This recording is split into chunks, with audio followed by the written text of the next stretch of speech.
guys, it's Jaya, aka That's So Jaya. Before I get into this video, make sure you guys subscribe to That's So Jaya. This is definitely like a lifestyle channel, a travel channel. I talk a lot about just pretty much my life after college. I've shared my first apartment with you guys. I've just shared all of my job journeys of starting new jobs. And yeah, so this is something that I really wanted to talk about. So I just want to make sure that you guys subscribe, join the That's So Jaya family, and let's get right into the video. All right, so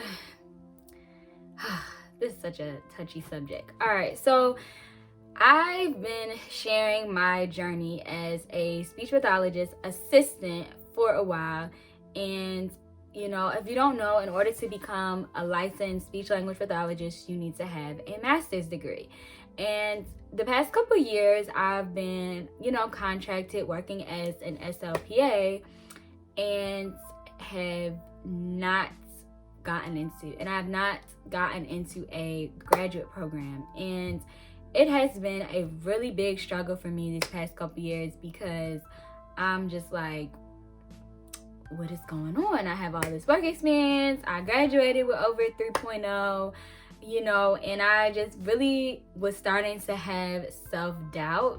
And that's why I wanted to make this video, because my mindset has completely changed. And I wanted to make this video for anyone that is dealing with rejection, whether it's not getting that dream job or that career advancement, whether you're like me, you're struggling getting into a master's program, a doctoral program, getting into med school, law school, whatever you feel like this is your goal, this is something that you are trying to accomplish, and you're just getting denied, and you are like giving up on hope. I'm here to say, do not give up. There is a light at the end of the tunnel, and though it has not happened for me yet, I don't believe that it's not going to happen. I feel like my path is just different than someone else's path, and that I'm just very confident that it's going to happen. So basically, my journey starts back in 2016 when I was a senior in college, and that was when I first started applying for graduate school. So as you guys can see, I've been applying for a couple years now. But so I started to apply, and I had my dream school, which was Temple University. I really wanted to go there for grad school, because the reason I wanted to go there was because I really wanted, I don't know, I just wanted something different. It was close to where I'm from, and I wanted to just go to a school in the city because I had already went to an HBCU in a small town, and I just wanted a different experience. And I love Temple's location. So it was like the end of the year, I was about to graduate, and I got my rejection letter, and I was just so hurt. I was crying because I only had applied to 2 other schools, which I also didn't get in, but I didn't really care because I just wanted to get into that school. And I was just stuck because I didn't really have a plan B. And like I said, a few months, 6 months later is when I started getting into my career and was, realized I could work as an assistant and still make good money. But that was the first time I had got a rejection letter, and it hurt, y'all. And if you're going through this right now, I'm not gonna lie, you're not alone, and I'm going to tell you that it does hurt, and it does, for better words, it sucks. So I was really hurt. I was frustrated, and so I was looking at everything, and I was like, all right, let me just, try something else. So once I started working in the field, I was like, all right, now I met supervisors, the SLPs that supervised me, and they, were like, all right, we can help you. So they wrote me recommendation letters after I worked under them for a couple months. So I was like, all right, this should help. I have, work experience. I have new recommendation letters. Still the same result. So now it's like the new year, and I'm like, all right, I'm still not getting in.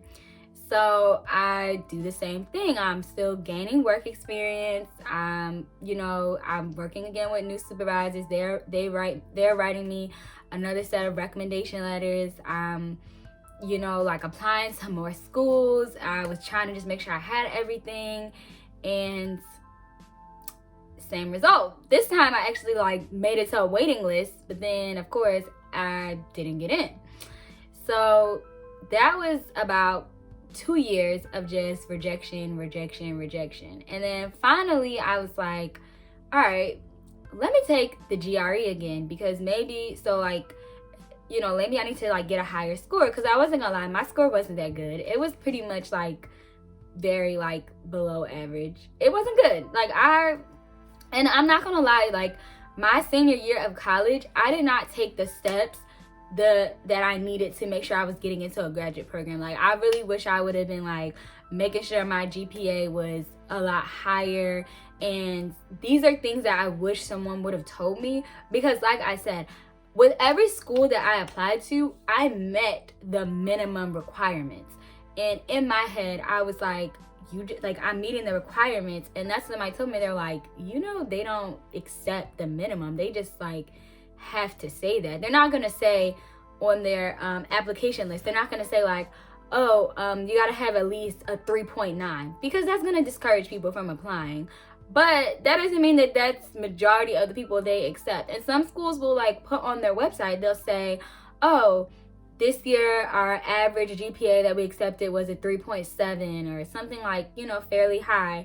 And like you have to look at that kind of stuff. Like I finally got to the point where I was literally like calling like emailing the schools like, what are you guys looking for? Like, why am I not getting in? Like, why am I not good enough to get into your school? And it just like I tell y'all, like it was so many nights that I cried, so many nights where I felt like giving up. In the beginning of my journey, I actually was going to change my major completely and was like, F this, I'm about to go back to school for something completely different. Like I'm done with speech pathology. But like when you guys DM me and ask me questions, like it motivates me. Like when I first posted that pros and cons video, and that's when I started gaining so many followers. So many people were like, I love your speech pathology videos, like keep going.